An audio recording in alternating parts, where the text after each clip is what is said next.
Hey guys, I thought it would be fun while we're at home to start a chapter book. So I've decided that we can read The Wild Robot. And I don't know if any of you have read this before, but it was one of my favorite books.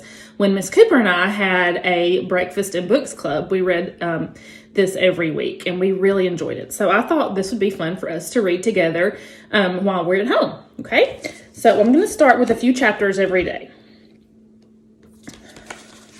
This is The Wild Robot by Peter Brown, and Peter gave us special permission to read this to you over video.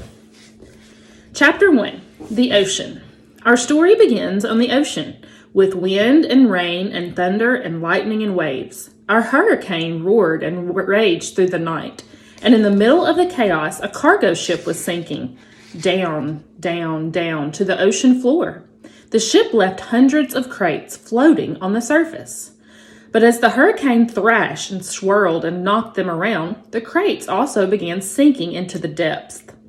One after another, they were swallowed up by the waves until only 5 crates remained. By morning, the hurricane was gone. There were no clouds, no ships, no land in sight.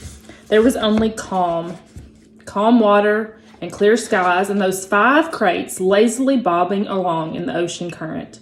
Days passed. And then a smudge of green appeared on the horizon. As the crates drifted closer, the soft green shape slowly sharpened into the hard edges of a wild rocky island. The first crate rode to shore on a tumbling, rumbling wave, and then crashed against the rocks with such force that the whole thing burst apart. Now, reader, what I haven't mentioned is that this tightly packed inside each crate was a brand new robot. The cargo ship had been transporting hundreds of them before it was swept up in the storm. Now only 5 robots were left. Actually, only 4 were left, because when that first crate crashed against the rocks, the robot inside shattered into pieces. The same thing happened to the next crate. It crashed against the rocks, and the robot parts flew everywhere. Then it happened to the next crate. And the next. Robot limbs and torsos were flung onto ledges. A robot head splashed into a tide pool. A robot foot skittered into the waves. And then came the last crate.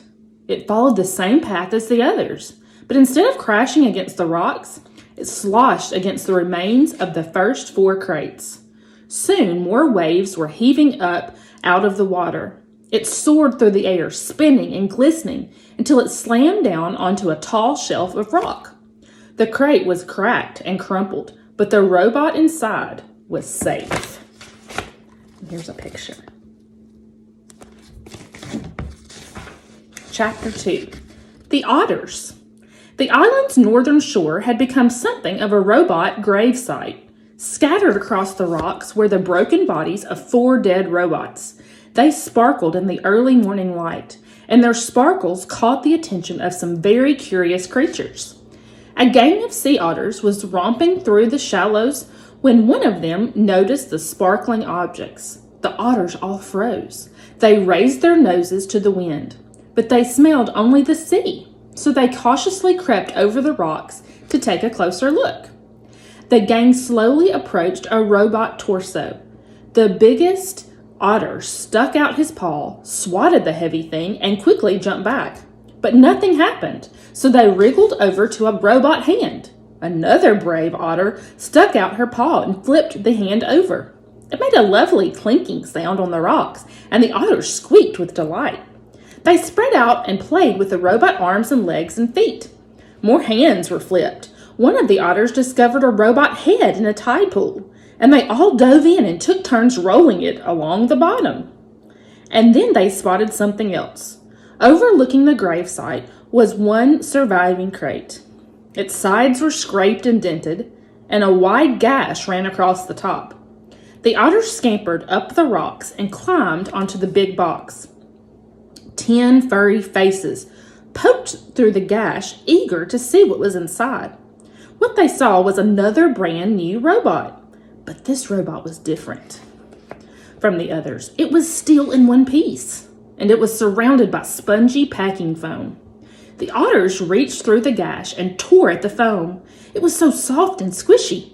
They squeaked as they snatched at the fluffy stuff. Shreds of it floated away on the sea breeze. In all the excitement, one of their paws accidentally slapped an important little button on the back of the robot's head. Click! It took a while for the otters to realize that something was happening inside the crate. But a moment later, they heard it. A low, whirring sound. Everybody stopped and stared. Then the robot opened her eyes. Check back tomorrow for chapters 3 and 4. Okay, have a good day.